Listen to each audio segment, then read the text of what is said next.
आप सभी का स्वागत है जो चैनल पर। कहानी शुरू करने से पहले चैनल को सब्सक्राइब करो, लाइक करो और कमेंट करो। संदीप का घर पुराने कब्रिस्तान के पीछे था और उसके घर के छत से वे कब्रिस्तान अच्छे से दिखता था। वह रोज उस कब्रिस्तान को पार करके ही अपने काम पर जाता था। मनोहर के 2 बच्चे थे और दोनों बच्चे बड़े ही शैतान थे। बड़े बेटे का नाम रोहित और छोटे बेटे का नाम शुभम था। एक बार गर्मी की छुट्टियों में रोहित और शुभम की बहन आरती भी आई हुई थी। तीनों मिलकर रात के लगभग 12 बजे एक रूम में ट्रूथ और डेयर खेल रहे थे।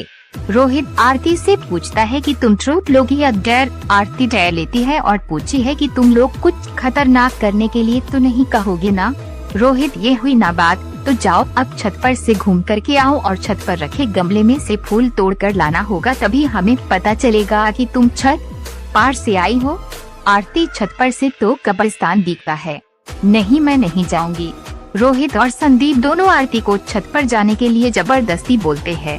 आरती छत पर जाती है और जैसे ही गमले में लगे फूल की तरफ बढ़ती है तभी उसकी नजर कब्रिस्तान की ओर पड़ती है। कब्रिस्तान में एक बड़ा सा सूखा पेड़ होता है। वे देखती है कि उस पेड़ पर एक सर कटी हुई उलटी लाश लटक रही होती है। आरती उसे देखती है और जोर से चिल्लाती हुई बेहोश हो जाती है। फिर जब आरती बहुत देर तक छत पर से नहीं लौटती है तो रोहित और संदीप दोनों डर जाते हैं और वे छत पर जाकर के देखते हैं तो पाते हैं कि आरती बेहोश पड़ी है। वो तुरंत संदीप को बुलाते हैं और सारी बात बताते हैं। संदीप, तुम तीनों को ऐसा खेल खेलने की जरूरत क्या थी? और रोहित, तुम तो जानते हो उस कब्रिस्तान के बारे में कैसी कैसी खबरें आती है, फिर भी तुम आरती को रात में छत पर जाने के लिए क्यों भेजा? रोहित, डैड, सॉरी डैड, मुझसे गलती हो गई, हम आगे से ऐसा नहीं करेंगे। संदीप, और फिर कभी दोबारा ऐसा काम किया तो तुम दोनों को उसी कब्रिस्तान में छोड़ाऊंगा। अच्छा आरती बेटी, ये बताओ तुमने वहाँ ऐसा क्या देख लिया था कि तुम वही बेहोश हो गई?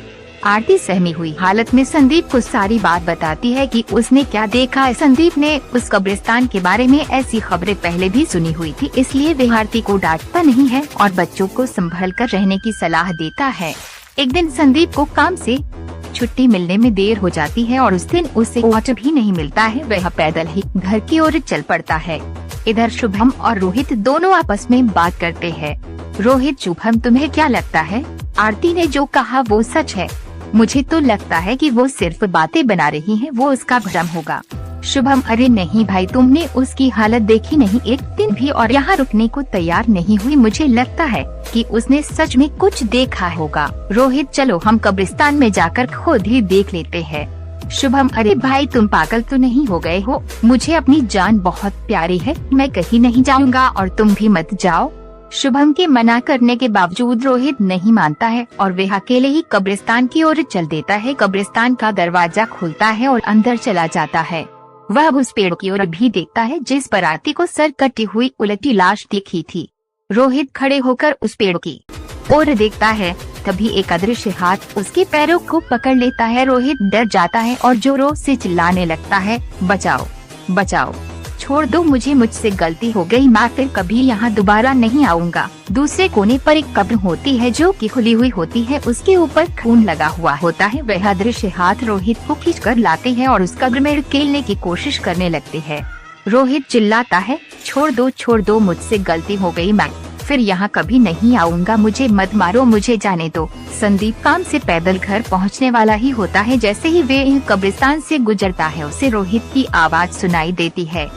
संदीप, ये क्या? ये तो रोहित की आवाज लगती है, ये तो कब्रिस्तान से आ रही है, मुझे जाकर के देखना चाहिए। संदीप कब्रिस्तान में चारों ओर देखता है लेकिन रोहित कहीं नहीं दिखाई देता है। वह घर लौट कर आ जाता है और शुभम से पूछता है कि रोहित कहाँ है? शुभम, पापा मेरे बार बार मना करने के बावजूद भी रोहित कब्रिस्तान में चला गया। वो जानना चाहता था कि आरती जो कह रही थी वो सच है या नहीं। संदीप, हमारे पास समय बिल्कुल भी नहीं है, जाओ घर के मंदिर में शंख में जो जल रखा है वो जल्दी से लेकर आओ, हमें रोहित को खोजने कब्रिस्तान जाना पड़ेगा। शुभम वो जल लेकर आता है। संदीप और शुभम कब्रिस्तान में जाते हैं। संदीप जल छिड़कता है, फिर उसे किसी के घसीटने का निशान दिखाई देता है। वह समझ जाता है और फिर उस निशान का पीछा करते हुए उस कब्र तक पहुंच जाता है। संदीप कब्र के आसपास वो जल छिड़कता है। कब्र से अजीब अजीब सी आवाज आती है। शुभम बहुत डर जाता है। संदीप, मुझे लगता है कि श्रापित प्रेत आत्माओं ने रोहित को इस कब्र के अंदर कैद कर लिया है। हमें जल्द ही इसे निकलना होगा। तुम ये पवित्र जल आसपास छिड़कते रहो, इससे हमें वो प्रेत आत्माएं कोई नुकसान नहीं पहुंचा पाएंगी। मैं कब्र को खोलने की कोशिश करता हूँ। संदीप उस कब्र को खोलने की बहुत कोशिश करता है। अंत में वह कब्र खुल जाती है। उसके अंदर रोहित लथपथ बेहोश पड़ा होता है। संदीप रोहित को लेकर हॉस्पिटल जाता है। उसकी हालत बहुत गंभीर होती है। उस दिन के बाद संदीप उस घर को छोड़कर शहर से दूर एक दूसरे घर में अपने पूरे परिवार के साथ रहने चला जाता है।